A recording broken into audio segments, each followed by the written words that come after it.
Okay, we are now in part 2 of rational algebraic expressions. Let's find the domain of each rational algebraic expressions. Are you ready? Let's go! 1, 2, 3, come on! Come on, come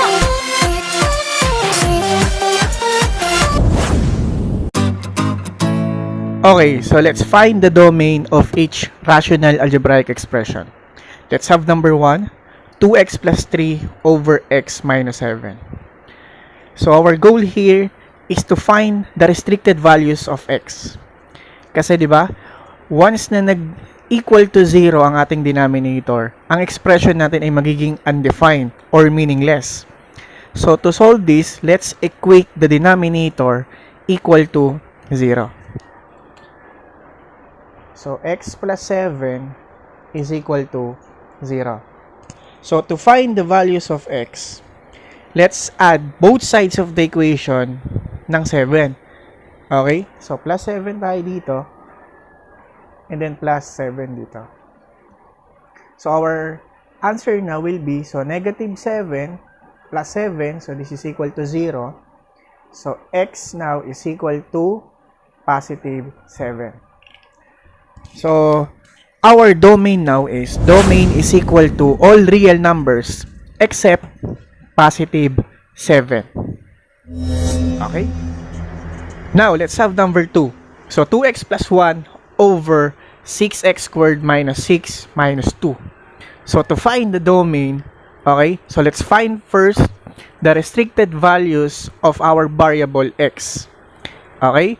And then, to solve this, so let's equate the denominator equal to 0. So, our equation now is 6x squared minus x minus 2 is equal to 0. Now, to find the values of x, let's factor 6x squared minus x minus 2 using general trinomial, where a is greater than 1. So, to solve this, let's use the AC method. So, let's multiply numerical coefficients of the first term and the third term. So, that is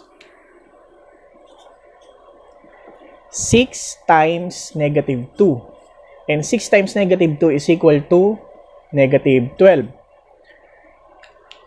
Now, to check, hanapin natin yung factors ni negative 12 na kapag inad natin, ang sagot is negative 1. And the possible factors are negative 4 times 3. Ngayon, i-split ngayon natin si negative x using yung factors ni negative 12. So, ang bagong equation ngayon natin is 6x squared minus 4x plus 3x minus 2. So, si negative 4x plus 3x equal siya sa negative x. Okay? And then, to continue factoring, so, ifa-factor natin to using factoring by grouping. So, i-group natin yung polynomial natin into 2 binomials. So, si 6x squared minus 4x and then si 3x minus 2. So, i-group natin sila. And then, let's factor 6x squared minus 4x using common monomial factor. So, yung greatest common factor nila is 2x. So, factor out 2x. And to find the other factor, so let's divide 2x in each term. So, 6x squared divided by 2x. So, this is 3x. Then, negative 4x divided by 2x. So, this is negative 2. Plus, copy na natin to, 3x minus 2. Since wala namang common factor, si 3x tsaka si 2. And then, our final answer now, okay? So, copy natin yung common binomial natin. Ang common binomial natin dito is yung 3x minus 2. So, 3x minus 2 times. So, kunin natin yung 2x as factors nung isa, plus. So, kung mapapansin nyo, wala, pero meron yan. So, that is plus 1. So, our factor now is 3x minus 2 times the quantity 2x plus 1. So, this is equal to 0. Now, what are the restricted values now? So, let's equate 3x minus 2 to 0 and yung 2x plus 1 to 0 rin.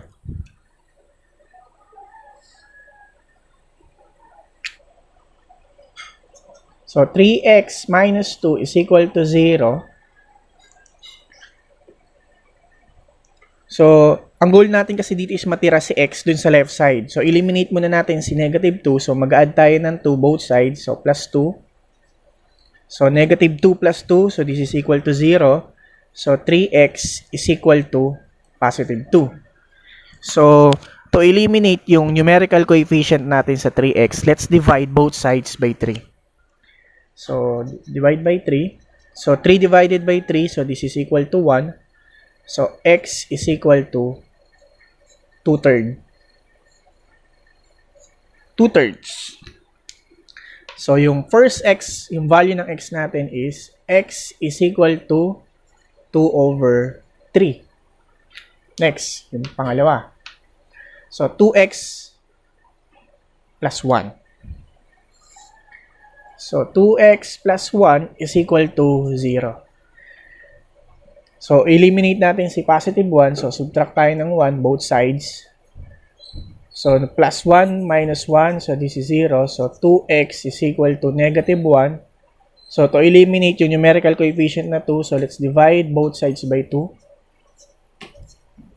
So, 2 divided by 2 is equal to 1. So, x is equal to negative 1/2.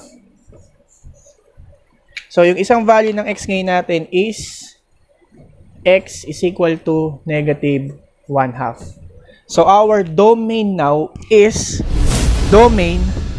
equal to all real numbers except 2/3 and negative 1/2.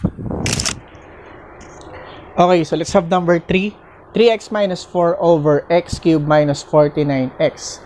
So, let's equate the denominator equal to 0.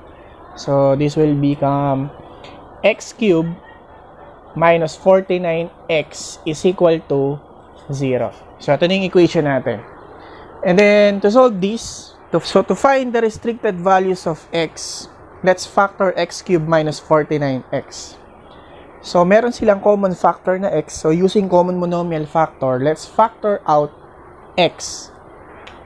So, our equation now will be x times x squared minus 49 is equal to 0. And, kung mapapansin nyo sa x squared minus 49, pwede pa siyang i-factor using difference of two squares. So, let's factor pa. So, our equation now will become x times x plus 7 times x minus 7 is equal to 0. Okay, so to solve the values of x, yung mga restricted values niya, so meron tayo ditong tatlong values ng x. So, equate natin si x to 0, si x plus 7, equate din natin sa 0, and then si x minus 7 din, equate din natin sa 0.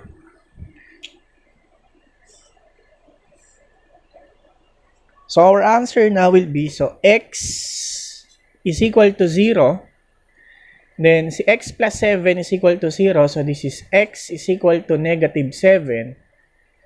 And then, si x minus 7 is equal to 0. So, this is equal to x is equal to positive 7.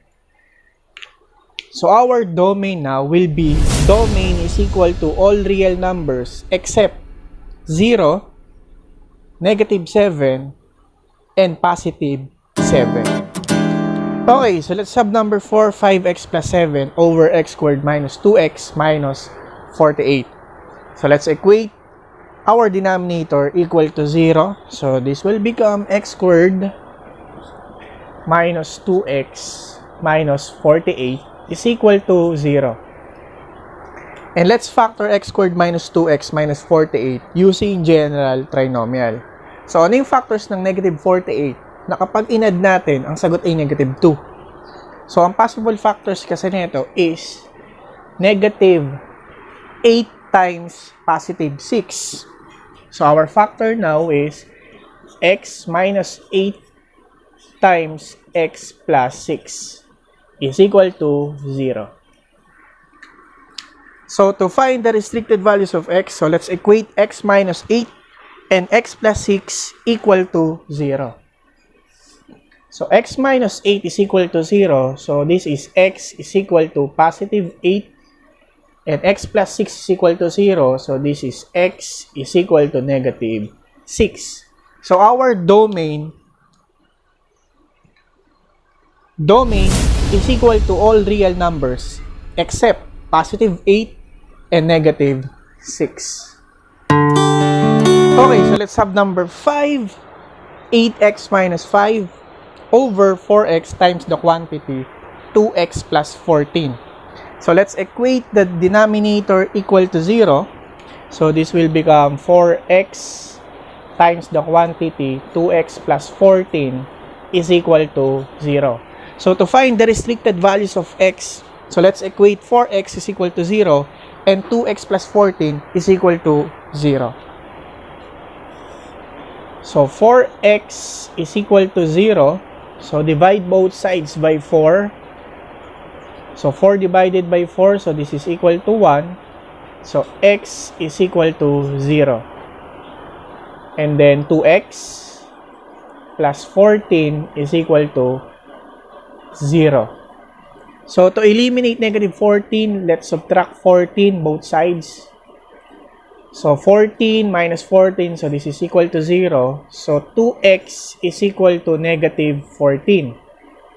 So to find the values of x, so let's divide both sides by 2. So 2 divided by 2, so this is equal to 1. So x is equal to negative 7.